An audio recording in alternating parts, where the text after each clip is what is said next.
Fruit and Vegetable Carving Tutorial Part 1 by Zeus Mac.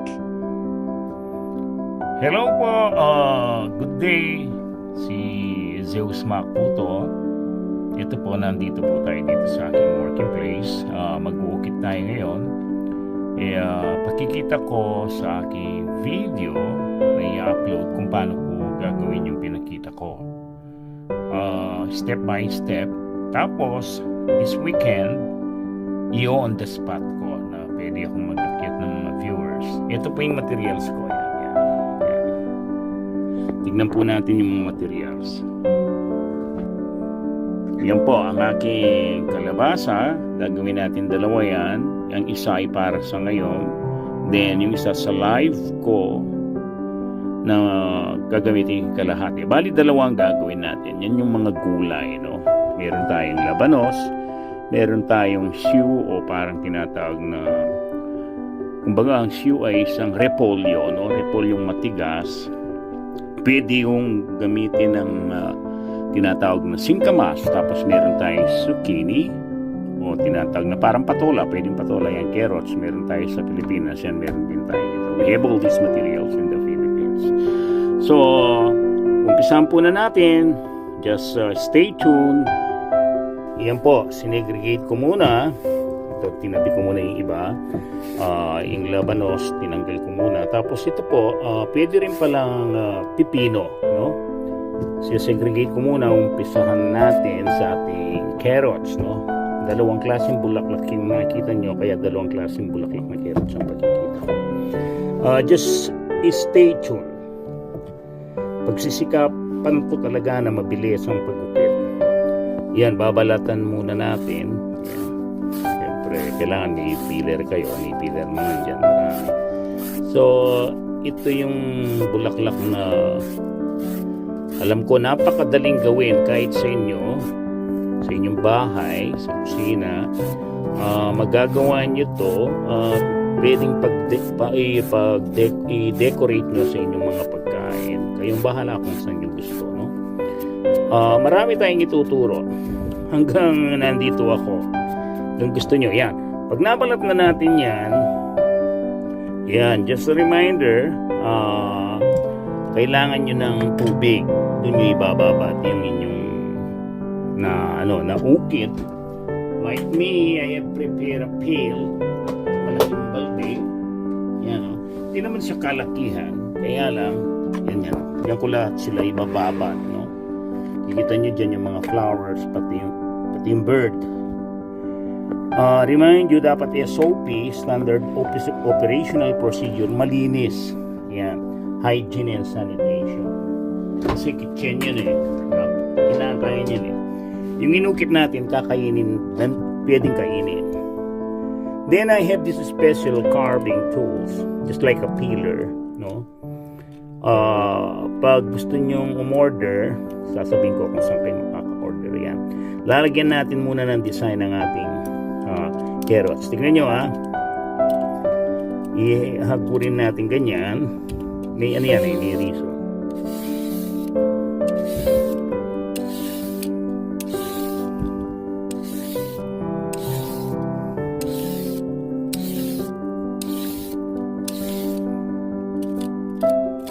Yan. Nakita nyo may mga guhit-guhit. Kung wala kayong ganito pa, you can use chisel, yung mga pang-ukit na metal. Marami yan eh. Marami sa mga store. Katulad niya, no? These are only a metal. Yan. Pwede nyo gamitin yung V-shape to para ganyanin nyo. Yan. Wala naman specific space. Basta magkaroon lang siya ng guhit na ganyan. Ito na. I'll be using these two special knife. Nagkaroon na tayo ng permit kay Meta.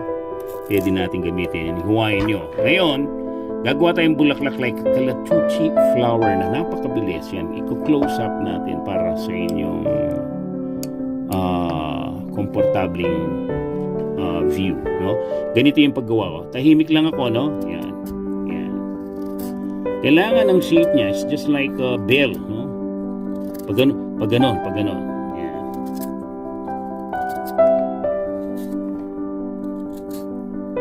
Mabilis lang to eh. Ito pwedeng ilagay sa mga platter nyo kapag tulad ng mga pagkain sa fiesta, sa may mga madami, yung mga nagtatrabaho sa bahay na nasa abroad, yung mga nasa Hong Kong, yan. Ito yan, oh. Tapos, gaganyanin mo yan. Pag ganun ng, as you see, pag ganun. Tignan nyo. Tahimik muna, yan.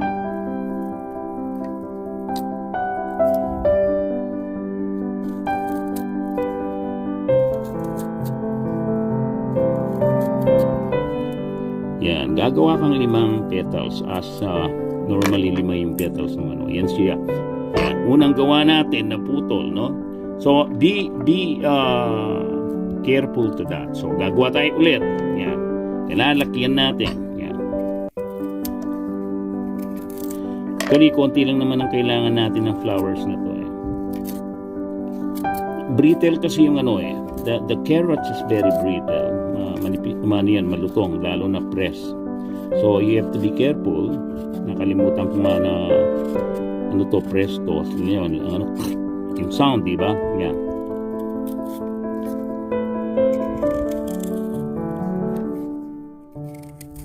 Three, 4, 5. Yan. Tapos putol. Yan. As you see, this is how it look like. Itong paggamit natin na to, itong cutter na to, ito, yun yung nang nagbibigay ng design dun sa edge ng petals. Yan, kita nyo. Tapos, as you see, may mga maliliit dyan ito. Ito. Yun yung, mamaya makikita niya. Yun yung in between.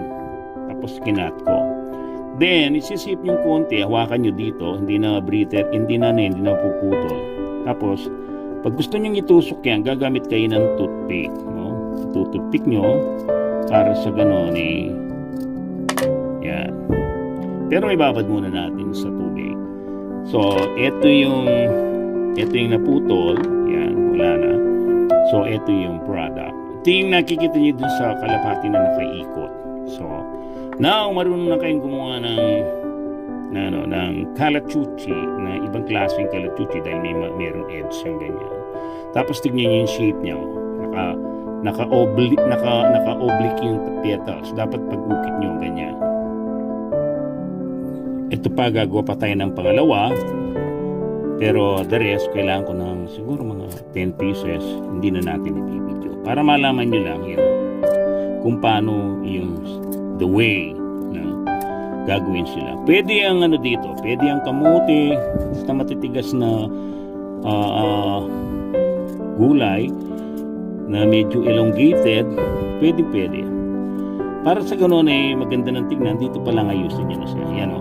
As you see, naka-slide. Diba? Hindi siya straight. Slide. Tapos dito sa tabi, yan.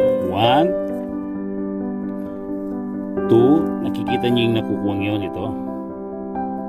Yan. 3, 4, and 5. Tapos ganyan yung mapuputol. Ikot. Then, there you have it. Ayusin mo lang siyang konti. Yan. So, what we need is only about 7 pieces. So, mamaya, susunod dito, gagawa tayong rose, no? Sa carrots.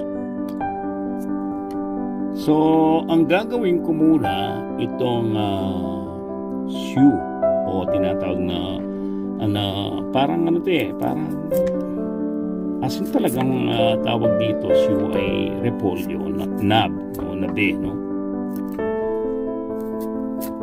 Meron dito, may mga bilog din na ganitong mga tinatawag na labanos, no? Tapos kaplat mo yan sa taso yan. Medyo light green siya yan, no? Yan. Sa susunod, dapat sa aking live, pag nanood kayo, meron kayong kutsilyo saka knife, no? Ito, ganito ang paggawa nito. As you see, ganyan ang kanya, ang korte niya. So susundan natin yan. You will see just like a dahlia flower. Yun talagang maganda. So, ganito yung paggawa niya. Una, maggagawa ka ng bilog dyan. Diretso. Taas natin ang camera. Yan. Diretso ang paggagawa ng ating bilog. Tapos lalagyan natin ng yan, ganyan na ganyan. Yan. Ikakorkulayin ko. Yan, no? Diretsong-diretso. Diretso yung kutsilyo. Ang knife is treat your knife as your pencil. Para ka lang nagda-drawing. Don't treat the knife like a knife. Treat this knife as your pencil. So, iikot tayo. Dapat magaling ka sa imagination. Makakagawa ka ng bilog na bilog. Ito yung pinaka-core ng flower, ng dahlia. Laliman mo. Yan. When you meet the edge, yan. Namit na natin, bilog, nakita nyo. Kailangan magaling kang bumilog. Yan. Tapos, nakaganon yun, and then, yung pangalawa, nakaslant. When I say slant, ganyan. Yan, o. To remove this portion. Yan. Para mapalitaw natin yung boundary ng gusto nating layered na bulaklak. Yan. Pwede mong tanggalin yung buo yan. Pag natanggal nyo ng buong ganyan, katulad ko, professional na kayo. Mahirap gawin ang ganyan. Tapos sisip mo na siyang konti. Yan. Gagawin natin yung buds, yung gitna ng bulaklak, yung mga petals. Yan. Una, yan, tinanggal ko na naman. No? Una dito, kailangan pag gano'n, tignan nyo ha, procedure, pahiga, pakunting gano'n, tapos kukunin mo doon, igagalaw mo konti, yan. Yan, tatanggalin mo, yun. Dapat ganyan, natatanggal yung buo. Yan. Tanggalin mo, tapos ito, ilalagay ko dito dahil para ang illusion ay simultaneously na nakapasok yung isang petal. Yan, di ba? Kitang-kita nyo, yan. Tapos dito na naman, yan. Igagalaw mo yung kutsilyo mo, dapat matalim yan. Yan. Tapos gaganyanin mo na naman. Para ka lang nagmamanicure. Yung mga nagmamanicure dyan na pinapakita. Ngayon, hindi lang itong mga pakikita kong flowers, pati mga cattleya, sunflowers, lahat yan. Pakikita ko sa inyo paano gagawin sa mga susunod na videos. Yan. I-share nyo lang to, lalo na sa mga ETSRM students. Yan. Pwede kahit ilang petals kasi gitna ng bulaklak yan eh. Ito ay pinakita ko dahil hindi pinapakita to sa mga ibang live o videos sa YouTube. Ito kasi yung technique. As you see, may mga edge. Di ba ang gaganda? Mamaya makikita niya yan. Gagalawin ko na naman. Hindi ginaganyan yan. Gusto ko kasi katulad ng mga roses, sa edge ng roses. Ayan o, may mga korte. Kita nyo? Kaya lang dapat kayo, maingat dahil mapuputol yan. Isang mo lang sa kutsilyo dahil matatalim yan, mapuputol. Yan. Sa competition namin, sa on-the-spot competition, kailangan makagawa ka ng isang showpiece sa loob ng isang oras lang. May time pressure. Ito dahil tutorial, hindi natin lalagyan ng time pressure. Yan. Sana magustuhan nyo itong vlog na to. I-share nyo. Share nyo to para sa ganon sa live natin. Yung pagkatapos, ito na. Final to, magsasara. Yun, oh. Masela niya. Yun. Maingat. Creativity ang kailangan dyan. Yun, oh. As you see, meron na tayong first layer. Di ba? Para sa talagang flowers. Flower na gitna. Tapos siyempre hugisin mo muna, ugis mo na, tanggalin mo yung matutulis. Para sa ganon, isasara natin ngayon yung pinakagitna. Yan, dapat dito nakahiwalay. Yan. Kasi yan eh. Dapat intricated. Ibig sabihin, talagang pinagtyagaan. Kayo, kung gusto nyo, ang art kasi, it's more on tiyaga, no? Pinagtyagaan yan. Saka maingat. Maingat na maingat, huwag kang pasugat, lalo na bawal sa mga nandyan ang nasusugat. Sinabihan ako ni Mesa. Yan. Ngayon, ito. Gitna. Yan. The smaller, the better, sabi nga, no? Hindi yung the bigger is the better. Ito iba. Kasi ito mahirap no? Maliit, paliit. Kumbaga, detalyado. Yan, no? Kita nyo? Yan. Mamaya niyan, makikita nyo yung mga petals niyan, pababa naman. Yan. May technique din yun sa live. Magdala kayo ng inyong mga vegetables at ituturo ko talaga doon yung ipabang mga techniques. Pero ito rin, gagawin natin to dahil ito video lang to, no? I-upload natin. Yan. Kita nyo? Yan, nabuo, di ba? Yan. Ngayon, dito tayo sa yung medyo pababa na yung petal. So, dahil pababa siya, ukitin natin ng konting pababa. Tanggalin mo siya ng konti. Tignan nyo, very precise yung aking pag-uukit. Hindi na puputol, natatansya ko yung mga petals na nagawa. Kasi pag dumaan yan, putol yan. Kaya maingat ang art. Patience ang kailangan dyan. Pasensya. Yan. Pwede natin tanggalin yan, buo. Ayan. Diba? Yan. Dapat natatanggal yung buong ganyan. Ngayon, nandito na tayo sa first layer. Itong first layer, lalagyan mo na natin konting design. Yan, ganyan, diba? Dahil, tandaan nyo, alternate. Kumbaga, nakapatong, nakaganon. Umpisa tayo sa una. So, pag gagawa ka ng petals, kalahati mo na ang umpisa, hindi siya buo. Kasi para papasok siya dun sa, ayan, tingnan nyo. Tapos pababa, yun, diba? Tapos kukunin natin, kalahating petals din yun. Ayan, diba? Buo. Buo siya dahil maingat ako. Maingat, yan, yan. Pero yan, mamaya ito buo siya dito. Tapos lalagay ko yung pangalawa, yun. Yan. Ito na ang mabubuong petal. Yan. Pero kailangan na i-imagine mo na pababa, huwag tira ng tira, dahan-dahan. Yan. Dapat walang mapuputol. Tapos lalagay mong konting oblique dito para kunyari pababa yung bulaklak, yung petal. Yan.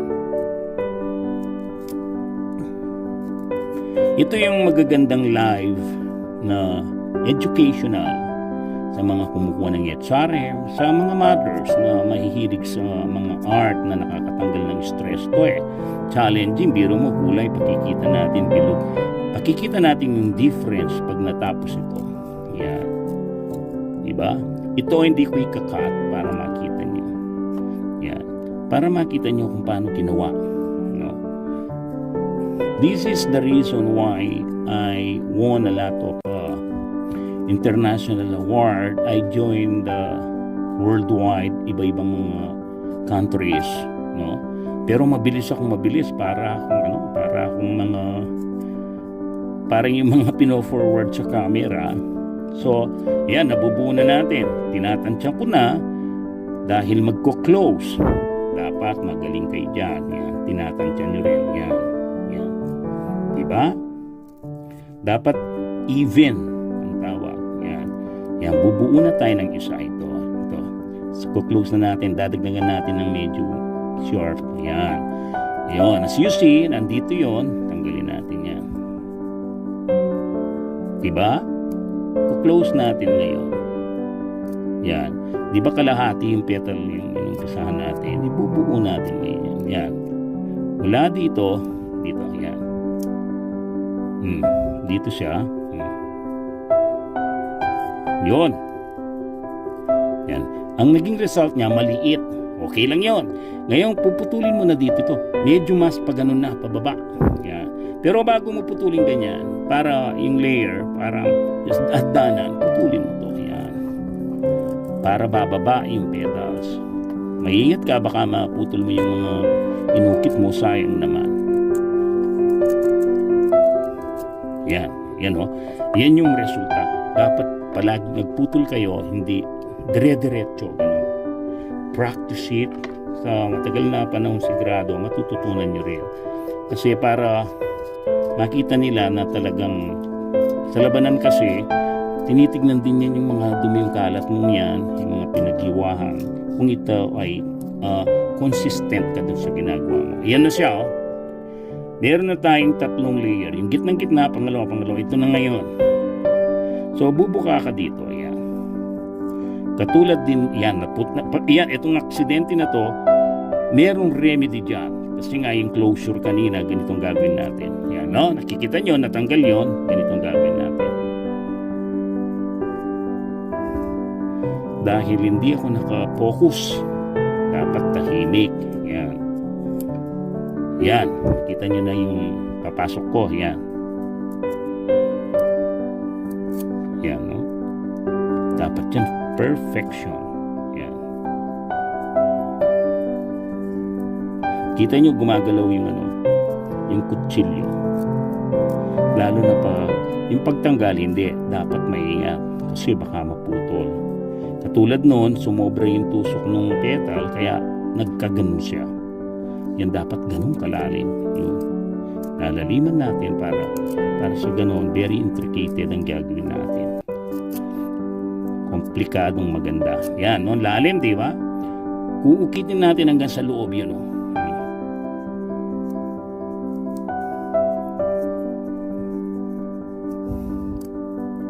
Close. Tanggal. Dahan-dahan, baka maputol. Huwag ka ni-penetrate. Tapos, malalim. Yun. Tanggal. Yun, ang lalim. Ang ganda nun. Yan. Ngayon, even dito natin ipapasok. Paliit, palaki. Yan. Sa live natin, sino yung gustong umakyat para siguro may nagkukwento kasi not all the time di ako pwedeng magkwento. May mga part na kung saan katulad kanina. Ito, delikado to. Baka maputol. Ito itong portion na to. Yan. Kaya dahan-dahan, dahil nag-host ako at the same time, hindi pwedeng hindi ka magsalita. Yan. Natanggal natin yung delikado. Yan. Magandang gawing ganito, yung mga kamote, yan, pwede rin yan. Yung mga gabi, yan, pwede. Yun. Kamuting kahoy, medyo yan, resume tayo dun sa isa kasi naputol, hindi pwedeng dire-diretso. Ito, nandito na ako sa bali sa 2, 3, 4, 5 na tong layer.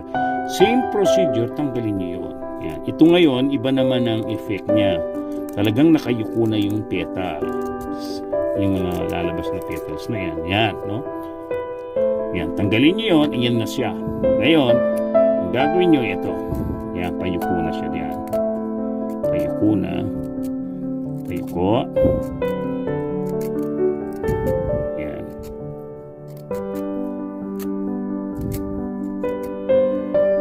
Yun, tapos dito, tanggalin natin to. Yan.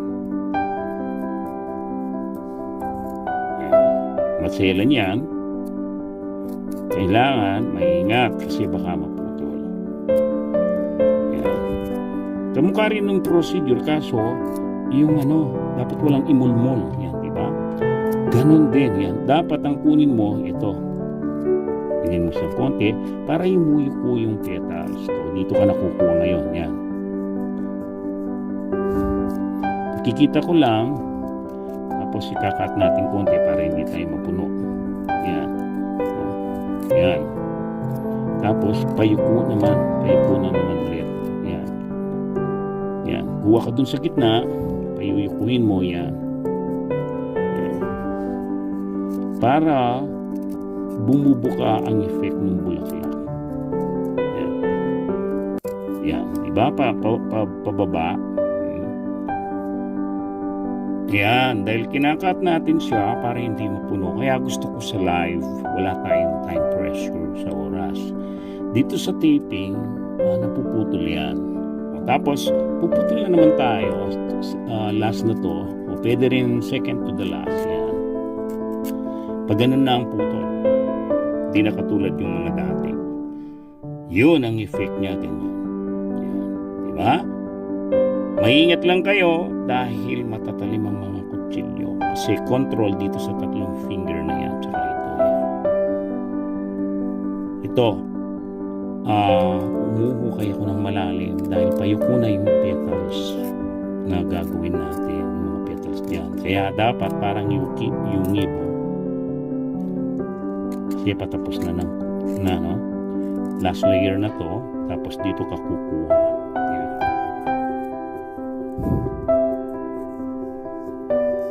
Dahan-dahan, baka masugat. Yan. Dapat nakokontrol niyo yung knife. Yan, no? So, ayan yung kinalibasan ng half petal. Ngayon, gagawa tayo ng yung first petal na buo.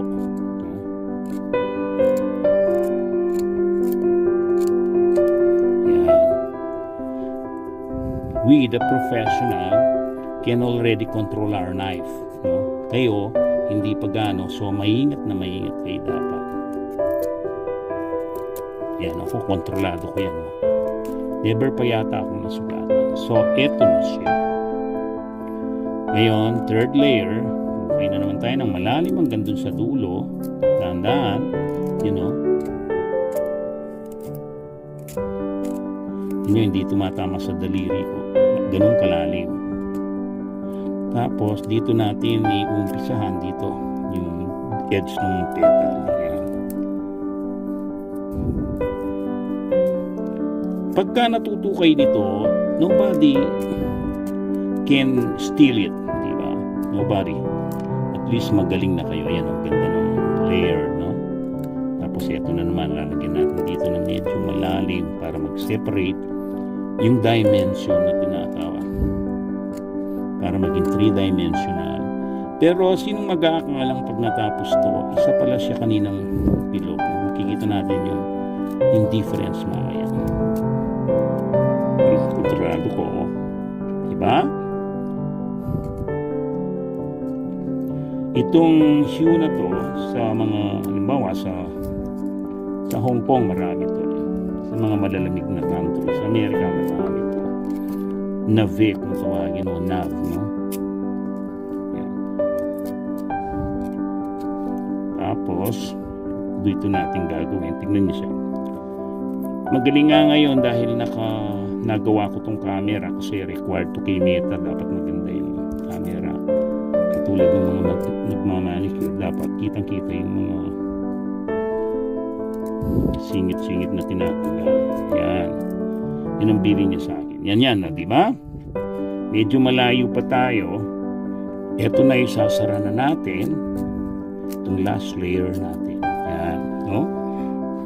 Nakikita niyo bulaklak na bulaklak. Lalo na pag nabuo yan. Ngayon puputulin natin yan. Dahan-dahan din ang pagputol yan. Yan. Yung iba ganyan para makontrol, no? Makokontrol mo. Kaya nakikita mo yung iba, nagbabalat ng ganyan. Lalo na to, ang tigas nito. Narinig niyo yung lutong niya? Singkamas. Para siyang singkamas, oh. Pati lasa nito parang singkamas. Ngayon, tatanggalin natin yan. Lahat yan. Gagawin natin siyang rose hanggang sa ilalim.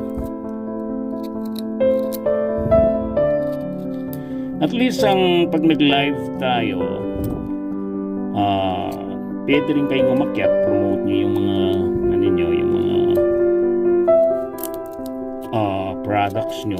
Pero I really love and I remind you, I want dapat more on culinary. Kasi itatag natin ng World of Culinary na marami palang magagaling na Pilipino katulad ng mga Chinese. Kanila kasi ang ganda ng editing, no? Ako, i-edit ko rin to kahit paano. Ayan na siya sa ilalim dahil kinat ko lang konti, tapos bubuin natin yan. Lalagyan mo siyang ganoon. Yan. Ito, mabibilis na to kasi hindi naman nakikita dito. Kaya lang, para sa ganun, mukha naman siyang konting realistic. Yan. No? So, sana magustuhan nyo itong mga ginagawa natin dahil kapag ipakinabang ito, hindi lang tayo nanonood ng basta-basta, natututo pa kayo sa presentation sa mga pagkain. Lalo na tayo mga Pilipino, napakarami dyan na gustong nakikita ko na nagluluto. No? Yan, natatapos-tapos na yung dalya natin na parang rosa. Yan, no? Yan, di ba? Kikita nyo? Yan, tanggalin natin to. pipresent natin ngayon sa inyo. Yan, ito na yung nagawa natin, pero dual purpose ang gagawin natin. Gagamitin natin dun sa showpiece natin dahil may ganyan, pero pakikita ko sa inyo kung paano useful sa mga presentation, lalo na sa plated sa inyong mga amo o sa mga VIP na kaibigan niyo. Now, we will be using zucchini. Putol kang dito. Yan. Tapos ito rin. Yan, dalawang bulaklak na yon. Ang magiging bulaklak nito, napakaganda. White rose na parang kamya. But this one, we're going to use as decoration. Yan. Gagawin mo, kukunin mo yon. Yan. Kasi magpe-plated tayo at gagamitin pa rin din natin sa ating showpiece ang mga to. Yan. Pagkikita ko yan. Ito, pwede mong iluto. Mamaya iluluto ko yan. Yan. Lalagay natin dyan. Ito yung balat ng zucchini. Pwede rin balat ng eggplant kaso makunat, no? So we'll be doing special leaves, no? Dahon, yan. So kailangan magaling yung mga daliri mo, yan. Tingnan nyo paano ko gagawin. Yan, no? Yun. Pag nagawa na siyang ganyan, tanggalin mong konti ito dahil nakaangat eh. Yan. Saka ito. May ingat. Yan. So may sundown na tayo. Kailangan muna natin, magpi-plate kasi tayo. May papakita akong presentation sa inyo para ma-wow kayo. Wow factor. Yan. Yan. Kasi gusto ko lang po kayong i-impress para sa ganun, magamit nyo sa daily life nyo, lalo na yung mga nasa abroad, yung mga nagsiserve sa mga prinsipe, yan, yung mga queen, yung mga mayayaman, yung mga elite. Gusto ng mga yan, food presentation, yan.